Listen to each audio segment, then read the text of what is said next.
Eu vou trabalhar nesta aula o tema tempo atmosférico e clima, tá? Climatologia é um dos ramos da geografia, tá? Então, quando a gente fala de climatologia, a gente está falando de algo que está no cotidiano, né? Todo dia a gente vê isso, porque todo dia o jornal apresenta lá as condições do clima para as diferentes regiões, tá? Mas quando a gente fala de climatologia, a gente está falando de condições climáticas que são resultado de ações de natureza distinta, tá? Então, para a gente entender o que é clima, a gente precisa diferenciar ali primeiro dois conceitos. O primeiro conceito é o conceito de tempo, o segundo conceito é o conceito de clima. Clima e tempo não são a mesma coisa, porém ambos se interrelacionam. Então, quando eu falo, por exemplo, hoje está ensolarado, o dia está bonito, eu estou falando de uma condição de tempo. E por que eu estou falando de uma condição de tempo? Porque o tempo é o estado momentâneo da atmosfera em um determinado lugar. Então, por exemplo, se eu olhar pela janela aqui da minha casa, eu vou ver que o dia está ensolarado, o céu está azul, ausência de nuvens. Essa é a condição de tempo, é o agora, é o momentâneo.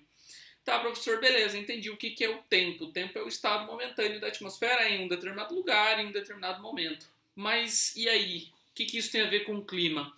O clima, ele é o resultado da sucessão de tempos. O que significa isso? Significa dizer que todas as variações de tempo ao longo de um determinado período são vistas, analisadas, para definir o que é um clima. Então eu vou pegar pelo menos lá 20, 30 anos de estudo, verificando todas as variações de tempo, sol, chuva, granizo, calor, frio, né? Tudo isso é colocado em uma linha, eu vou traçar uma média e a partir dessa média eu vou delimitar o que é um clima.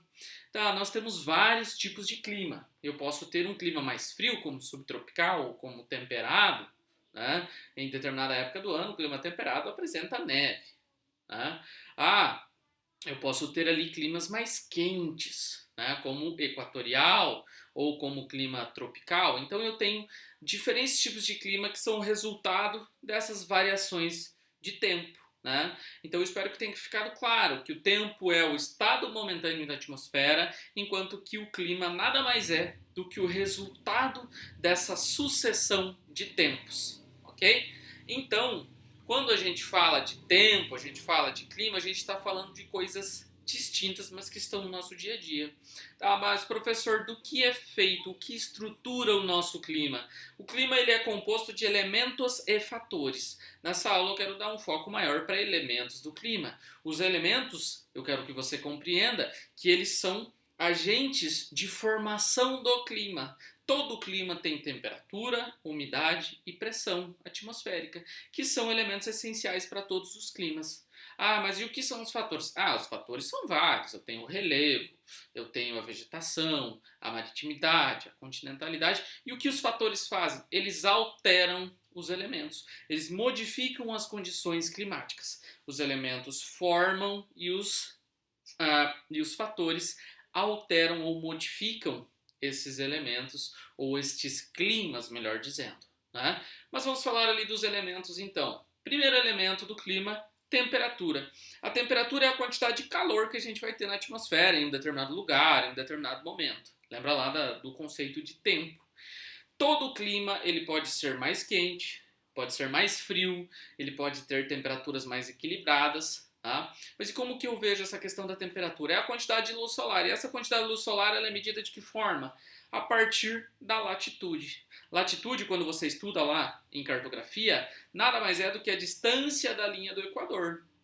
Ou seja, a distância de um ponto qualquer em relação à linha do Equador é o que nós chamamos de latitude. E o que isso tem a ver com a temperatura?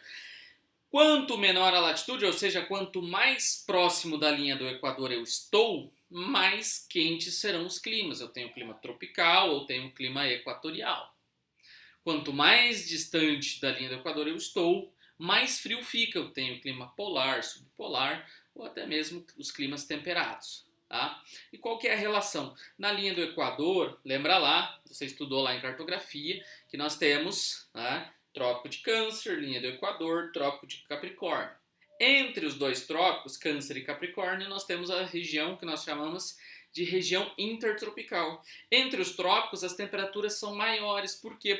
Porque os raios solares eles incidem num ângulo de até 90 graus, ou seja, incidem diretamente sobre a superfície. Quanto mais eu me afasto da linha do Equador, mais inclinados os meus raios solares ficam, automaticamente eles vão se dissipar mais e a temperatura ela vai reduzindo conforme eu vou me afastando da linha do Equador. Então a latitude é um elemento, aliás, ela é um fator essencial para a gente compreender a distribuição de temperatura ao longo dos diferentes tipos de clima. Então lembra lá, altitude, latitude são fatores que modificam as condições climáticas, tá? Então, quando a gente fala de temperatura, ela tem uma ligação direta com o conceito de latitude. Quanto mais distante do Equador, mais frio. Quanto mais próximo do Equador, mais quente. No Equador, clima equatorial. Entre os dois trópicos, climas intertropicais ou tropicais. E quando eu saio fora dessa linha intertropical, eu tenho lá o clima temperado, subpolar e o clima polar. Tá?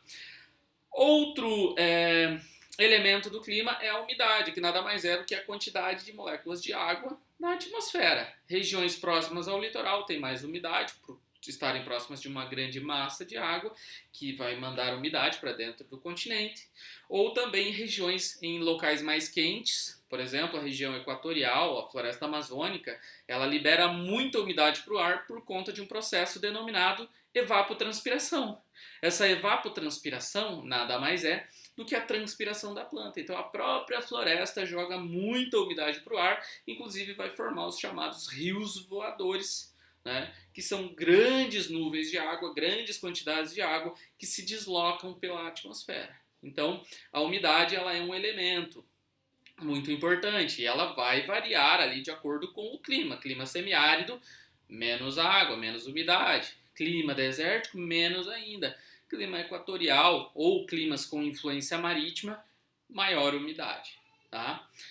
Outro elemento, nosso último elemento, a pressão atmosférica, que nada mais é do que o peso que o ar exerce sobre a superfície. Se você já foi para a praia, você sentiu uma pressãozinha lá no teu ouvido. E essa pressão nada mais é do que o peso do ar sobre a superfície e ela está, de certa forma, influenciando lá o teu tímpano. E aí ela pressiona, dá aquele zumbido, o ouvido meio que tranca. Essa é o que nós chamamos de pressão atmosférica. Então, dentro desse contexto, a pressão atmosférica ela é o peso do ar. Maior pressão atmosférica significa que o peso do ar está maior.